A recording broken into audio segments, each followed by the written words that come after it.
আচ্ছা, আমরা এখন আরেকটা সমস্যা দেখি। আচ্ছা, তো প্রশ্ন হচ্ছে একটা আরএলসি সিরিজ সার্কিটের রোধের মান 5 ওহম, ইন্ডাকট্যান্সের মান 30 মিলি হেনরি এবং ক্যাপাসিট্যান্সের মান 790 মাইক্রোফ্যারাড। এটি 220 ভোল্ট 50 হার্টজ সরবরাহের সাথে সংযুক্ত করলে নির্ণয় করো। অর্থাৎ আমার একটা রেজিস্ট্যান্স, একটা ইন্ডাকট্যান্স এবং একটা ক্যাপাসিট্যান্স আমি কি করছি 220 ভোল্ট 50 হার্টজের একটা সরবরাহের সাথে সংযুক্ত করছি। কিসের মাধ্যমে? সিরিজ সার্কিটের মাধ্যমে। ওকে, তো আমি যদি এখন এটাকে একটা সিরিজ সার্কিটে সংযুক্ত করি তাহলে আমাকে নির্ণয় করতে হবে কি কি। এক্সেলটা কি? আমাদের ইন্ডাকটিভ রিঅ্যাকট্যান্স, এক্সিটা হচ্ছে কি আমাদের ক্যাপাসিটিভ রিঅ্যাকট্যান্স, এবং জেডটা হচ্ছে কি আমাদের টোটাল ইম্পিডেন্স।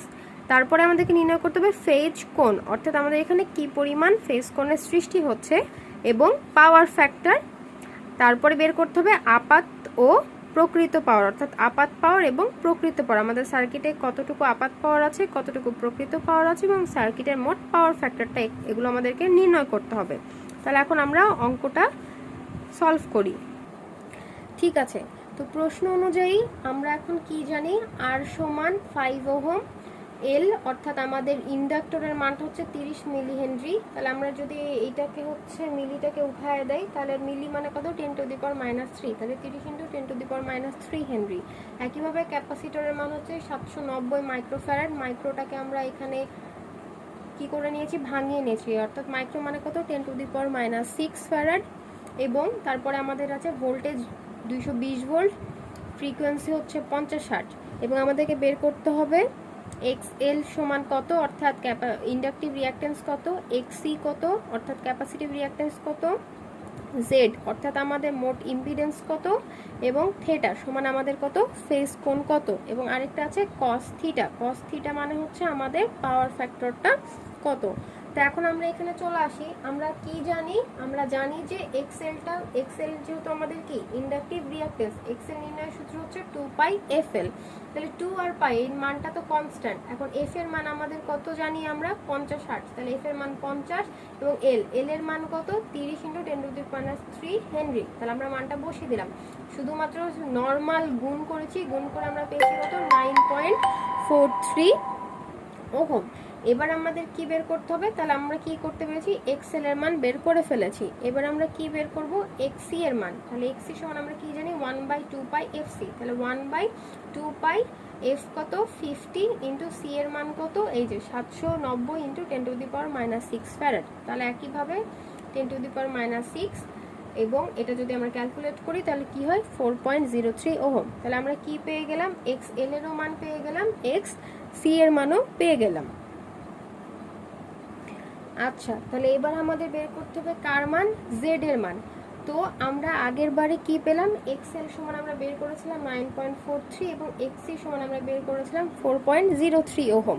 ঠিক আছে, তাহলে এবার আমরা বের করব জেড, অর্থাৎ আমাদের মোট ইম্পিডেন্স। তো মোট ইম্পিডেন্সের মান যদি আমরা বের করতে চাই তাহলে সেক্ষেত্রে আমরা কি জানি? সূত্র হচ্ছে R plus J into XL minus XC, অর্থাৎ আমরা এখানে তিনটা মানই ব্যবহার করব, রেজিস্ট্যান্স, ইন্ডাকট্যান্স এবং ক্যাপাসিটেন্সের। তো আমাদের এখানে আর এর মান আমরা কত জানি? 5 ওহম। তাহলে আর এর মান আমাদের কত? 5 প্লাস এক্সএল এর মান আমরা বের করেছিলাম 9.43, এক্সি এর মান বের করেছিলাম 4.03। মানটা বসিয়ে দিলাম, এ দুটো বিয়োগ করলে আমি পাই কত? জে ইন্টু এই যে তো থেকেই গেছে, আর এটা বিয়োগ করে পাই 5.4। তাহলে আমার এটা টোটালটা হচ্ছে 5 প্লাস জে 5.4। আমরা যেভাবে কমপ্লেক্সটা সমাধান করি, যেটা আমি ক্যালকুলেটরে দেখিয়েছি, সেভাবে আমরা সমাধান করে আমাদের মান পেয়েছি কত? এইটা। তাহলে আমরা কি পেয়ে গেলাম? আমাদের জেড এর মানও পেয়ে গেলাম। তাহলে এটাও আমাদের বের করা হয়ে গেছে। তাহলে অলরেডি আমরা তিনটা মান বের করে ফেলেছি। এবার আমরা বের করব কি? থিটার মান। আচ্ছা, তো এর আগে আমরা তখন কি বের করলাম? এক্সএল বের করছি, এক্সি বের করছি, এবং জেড এর মান বের করছি। তো আমাদের জেড এর মানটা কত ছিল? 7.36 কোণ 47.2 ডিগ্রি। এখন আমরা কি বের করব? আমাদের কস থিটা, অর্থাৎ কস থিটা মানে পাওয়ার ফ্যাক্টর বের করব, এবং ফেজ কোণের মান বের করব। তো আমরা কি জানি? প্রথমে আমরা পাওয়ার ফ্যাক্টরের মানটা বের করি। তো আমাদের পাওয়ার ফ্যাক্টরের মান আমরা কি জানি? পাওয়ার ফ্যাক্টর সমান কি? কস থেটা, আর কস থেট পাওয়ার ফ্যাক্টর মানে কি কস থেটা, আর কস থেটা সমান আমরা কি জানি আর বাই জেড, অর্থাৎ আমাদের রেজিস্ট্যান্স ভাগ ইম্পিডেন্স, সেটা হয় আমাদের পাওয়ার ফ্যাক্টর।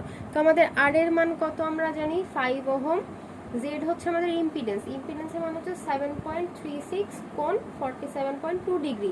তো আমাদের কি দরকার এখানে মানটা দরকার, অ্যাঙ্গেলটার দরকার নাই পাওয়ার ফ্যাক্টর বের করার জন্য। তাহলে আমার হচ্ছে ইম্পিডেন্সের মান কোনটা, এইটা, এই 7.36, এটা হচ্ছে আমার মান। তো এটাকে যদি আমি ভাগ করি তাহলে আমি কি পাই 0.68, তাহলে আমি কস থিটার সমান কি পেলাম 0.68। তাহলে এটা কি আমার পাওয়ার ফ্যাক্টর, এটা একটা উত্তর, এটা আমার একটা উত্তর। কস থিটা যেহেতু আমার পাওয়ার ফ্যাক্টর, আমি কস থিটার মান বের করতে পেরেছি, মানে আমি পাওয়ার ফ্যাক্টরের মান বের করে ফেলেছি, অর্থাৎ আমার এই মানটা বের করা হয়ে গেছে।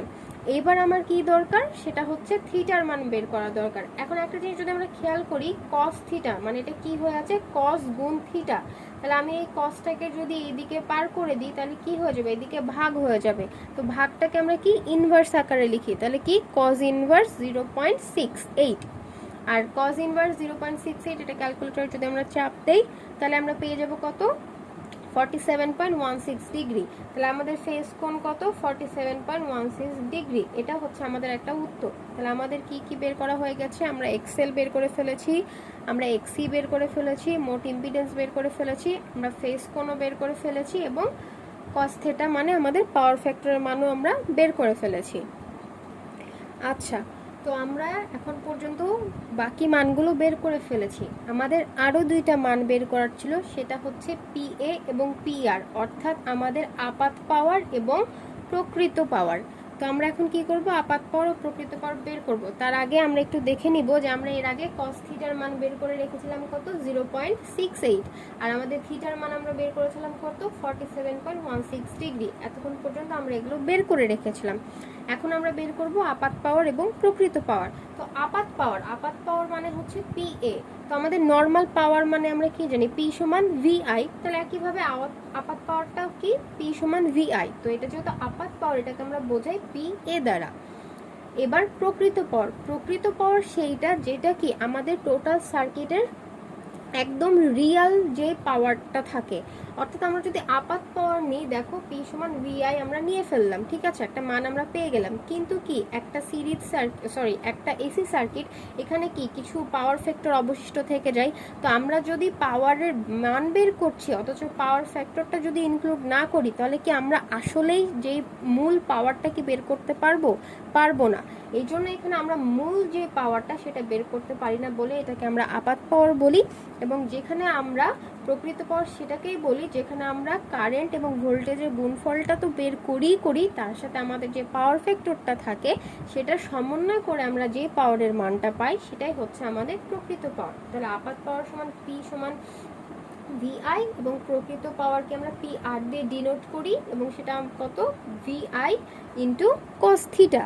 এখন দেখো আমরা এতক্ষণ যা সলভ করেছি সেখানে আমাদের কোশ্চেন অনুযায়ী ভি এর মান দেওয়া আছে, এক্সএল, এক্সি, জেড, থিটা, অনেক কিছুর মান বের করেছি, কিন্তু আই এর মান তো আমরা বের করিনি। কিন্তু আমরা পাওয়ার যদি বের করতে চাই আমাদের কি দরকার, একটা আই এর মান, অর্থাৎ আমার পুরো সার্কিটের মধ্যে কি পরিমাণ কারেন্ট ফ্লো করছে সেই মানটা দরকার।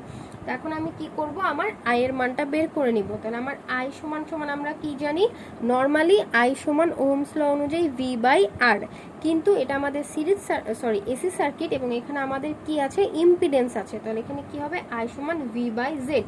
ভি হচ্ছে আমার 220 ভোল্ট, এবং জেড এর মান আমরা কিছুক্ষণ আগেই বের করেছিলাম, সেটা হচ্ছে 7.36, সাথে একটা কোণের মান ছিল। তো আমি প্রথমেই বলেছি যখন আমরা নর্মাল জেড এর মান নিয়ে কাজ করব তখন আমরা কোণের মানটার প্রয়োজন নাই।